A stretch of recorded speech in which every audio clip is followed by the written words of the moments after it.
Hello बच्चों, मैं रामलाल कृषक बाल विद्या मंदिर इंटर कॉलेज धोआपुर बाराबंकी से। आज कक्षा 11 में हमारा तीसरा वीडियो है बेटा। ठीक, जो हिंदी काव्य खंड में संत कबीरदास जी के द्वारा जो रचित, पहले वीडियो में हमने साखी पढ़ा है बेटा, साखी पे चर्चा हुई है। फिर दूसरे वीडियो में संत कबीरदास जी द्वारा रचित पदावली में के विषय पर चर्चा हुई है। अब इस तीसरा लेक्चर है हमारा, तीसरा लेक्चर है ये हमारा इस पाठ का, तब इस अध्याय का है संत कबीरदास द्वारा रचित जो अध्याय है, शीर्षक है उसका, ये अंतिम वीडियो है बेटा। हाँ, तो आओ देखते हैं ये, इसमें ये पद देखते हैं। काहे री नलनी तू कोमल्यानी, तेरे ही नाल सरोवर पानी, जल में उत्पत जल में वास, जल में उत्पत जल में वास, जल में नलनी तोर निवास, ना तल तपत न ऊपर आग, तोर हेत कछु कासन लाग, कहे कबीर जे उदिक समान, ते नहीं मुए हमारे प्राण। देखिए बच्चों, इस पद के माध्यम से संत कबीरदास जी ने,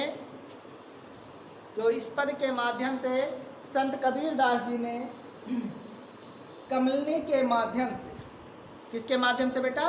कमलनी के माध्यम से आत्मा की स्थिति पर प्रकाश डाला है। ठीक बेटा, जो इस पद के माध्यम से संत कबीरदास जी ने कमलनी के माध्यम से आत्मा की स्थिति पर प्रकाश डाला है।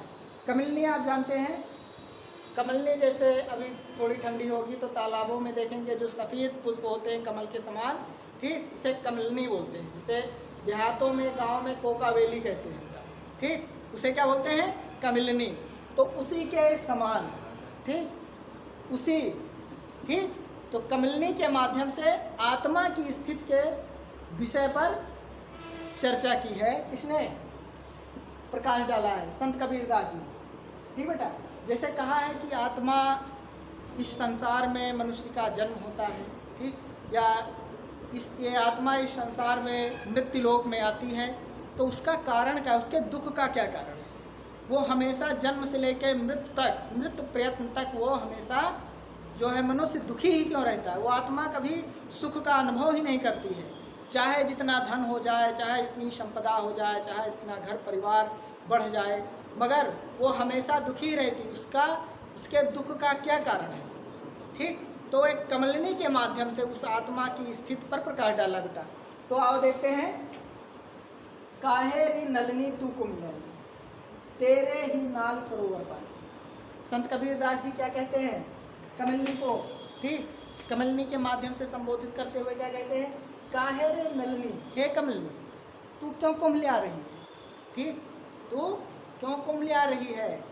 कमलनी को कहती हैं तू क्यों कुमल्या रही है? तेरे ही नाल सरोवर पानी, कह रहे हैं इस सरोवर में अर्थात तालाब में, तालाब में तेरी नाल में, तेरी डंडी में जो जहाँ पुष्प निकलता है, जो डंडी होती है, कहीं तो तालाब में डूबी हुई है, पानी है।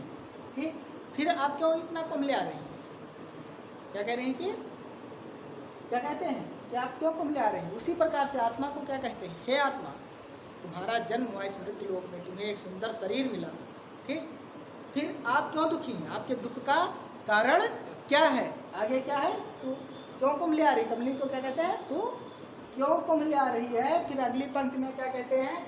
जल में उत्पत जल में वास, जल में नलनी तोर निवास। कह रहे तू कुमल्या रही है। ठीक, क्या कह रही? तू कुमल्या रही है, इसका क्या कारण है? कारण जानने की इच्छा करते हैं। अगली पंक्ति में क्या कहते हैं संत कबीरदास जी? कि जल में उत्पत्ति, कह रहे हैं तेरा जो उत्पत्ति हुई, तेरा जन्म जो हुआ है वो कहाँ हुआ है?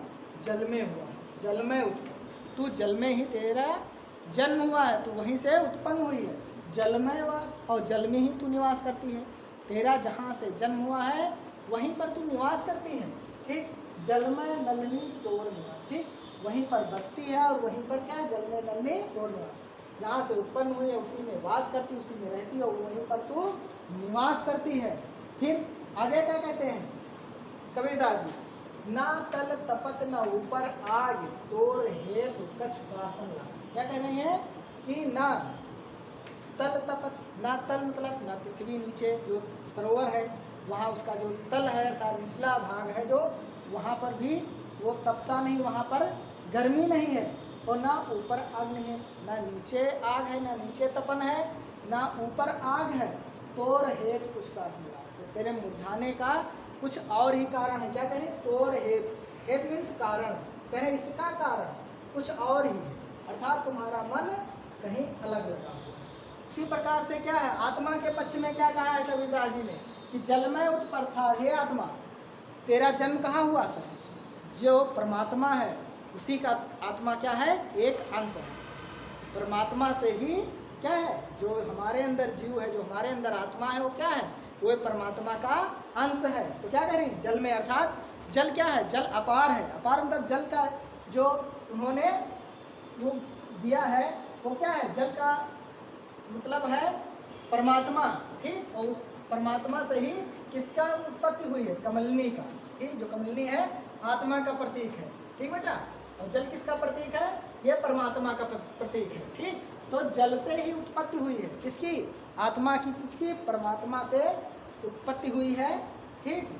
फिर आत्मा को क्या कहते हैं? जल में उत्पत्ति, उसी से उत्पन्न हुई, जल में वास। और वही जो परमात्मा है, उसी जो आत्मा है कहाँ रहती है? वहीं पर निवास करती है, फिर और वहीं पर बसती है, वहीं पर निवास करती है। फिर आगे क्या कह रही है कि ना तल तपत न ऊपर आग। क्या कहती हैं कि कोई कारण भी नहीं है कि तुम्हारे दुख का ऐसा कोई कारण है, ठीक। आत्मा और परमात्मा का जो संबंध है उसमें कोई भी प्रकार का कोई विवाद नहीं है। तोर हेत कुछ फासला, कह रहे कि तुम्हारे जो मुरझाने करता है, जो दुखी होने का जो कारण है वो कुछ और है, ठीक। तो और कौन सा कारण है? अर्थात जो ये आत्मा है, जब वहाँ परमात्मा का अंश है, ये परमात्मा को अर्थात ईश्वर को भूल करके जब ये पृथ्वी लोक में आता है, मृत लोक में आता है, तो क्या है? यहाँ विषय वासना मोह माया के जाल में फंस करके आत्मा पूरा जीवन अपना दुखमय जीवन व्यतीत करता है और उस ईश्वर को भूल जाता है। क्या कहते हैं कबीरदास जी? कह रहे हैं कि तुम्हारा हेतु अर्थात तुम्हारा जो मन है, अर्थात तुम्हारा जो लगाव है, अर्थात प्रेम है, वो उससे नहीं, उसके प्रति, किसके? जल से, अर्थात परमात्मा से तुम्हारा कोई प्रेम नहीं है। तुम्हारा प्रेम क्या है? तुम्हारा मन कहीं दूसरी जगह लगा, अर्थात मोह माया विषय वासना, ठीक। इसमें तुम फंस गए हो, यही तुम्हारे दुख का कारण है। आगे क्या कहते हैं? कहाँ कबीर दे उदिक समान ते नहीं हुए हमारे। संत कबीरदास जी की लास्ट वाली पंक्ति में क्या कहते हैं?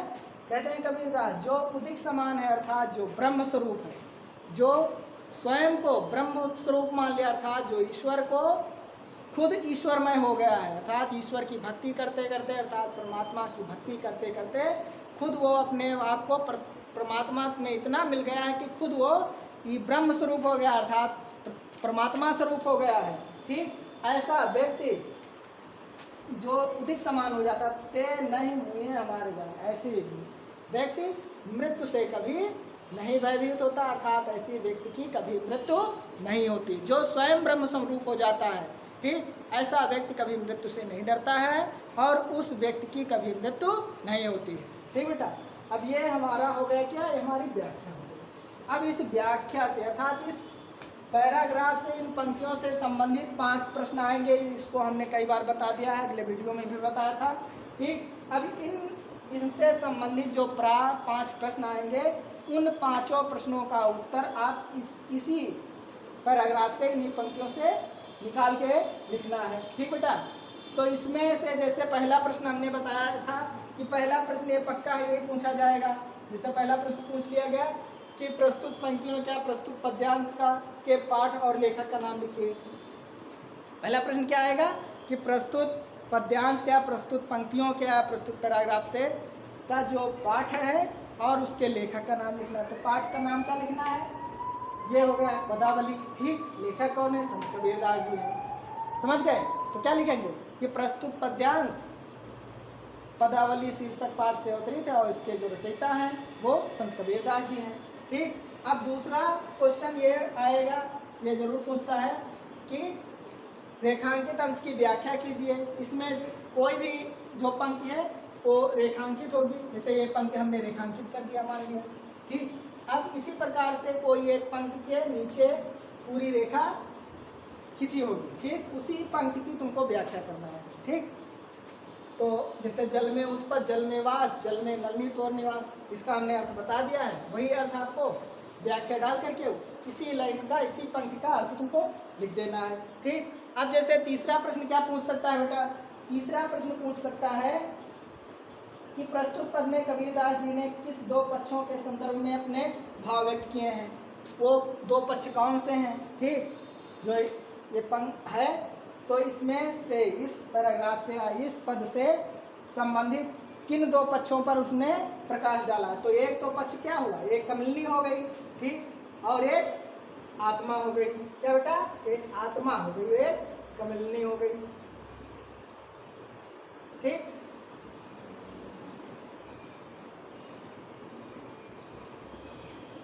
ठीक बेटा, एक कमलिनी हो गई, एक आत्मा हो गई, ठीक। तो कमलिनी के माध्यम से आत्मा के प्रकाश डाला है, तो ये दो पक्ष हो गए बेटा, एक क्वेश्चन नंबर 3 हो गए। अब जैसे चौथा प्रश्न क्या पूछ सकता है बेटा, कबीर जीवात्मा से क्या कहते हैं, कबीरदास जीवात्मा से क्या कहते हैं, कबीरदास जीवात्मा से क्या कहते हैं, कबीरदास जीवात्मा से क्या कहते हैं, कहाँ है कबीर जे उदिक समान ते नहीं हुए हमारे जा, क्या कहते हैं कि जो ब्रह्म स्वरूप हो जाता है, अर्थात जो ब्रह्म स्वरूप हो जाता है, ब्रह्म स्वरूप जो ब्रह्म के समान हो जाता है, वो कभी मृत्यु से नहीं डरता, अर्थात उसकी मृत्यु कभी नहीं होती है, ठीक बेटा। अब चौथा प्रश्न हो गया है। अब पांचवा क्या हो सकता है बेटा, पांचवा प्रश्न हो सकता है कबीर ने किसके माध्यम से आत्मा की स्थिति पर प्रकाश डाला है, हैं? कबीर ने किसके माध्यम से आत्मा की स्थिति पर प्रकाश डाला है, तो क्या है, कमलिनी के माध्यम से, ठीक, कमलिनी के माध्यम से आत्मा पर प्रकाश डाला है। और दो पक्ष पूछेगा तो एक पक्ष हो जाएगा कमलिनी, एक पक्ष हो जाएगा आत्मा, ठीक। तो इससे संबंधित ये 5 प्रश्न हो गए। अब आपको क्या करना है, इसको पढ़ करके इस पैराग्राफ से या इन 4 पंक्तियों से, इन 4-5 पंक्तियों से तुमको 20 प्रश्न निकालना है। हर पंक्ति से 2-3 प्रश्न निकालिए अपने मन से। जब अपने मन से 3-4 प्रश्न निकालेंगे तो एग्जामिनर कितने प्रश्न बनाएगा, आपको वो प्रश्न एकदम कंठस्थ हो जाएंगे और परीक्षा में अच्छे से अच्छे अंक प्राप्त कर सकते हैं, ठीक बेटा। तो ये हमारा पाठ आज इसी वीडियो से समाप्त होता है। अब हम जो अगले कवि हैं, ठीक, तुलसीदास, गोस्वामी तुलसीदास को हम, ठीक है, अगले वीडियो में हम आएंगे लेकर के, ठीक बेटा। तब तक के लिए धन्यवाद।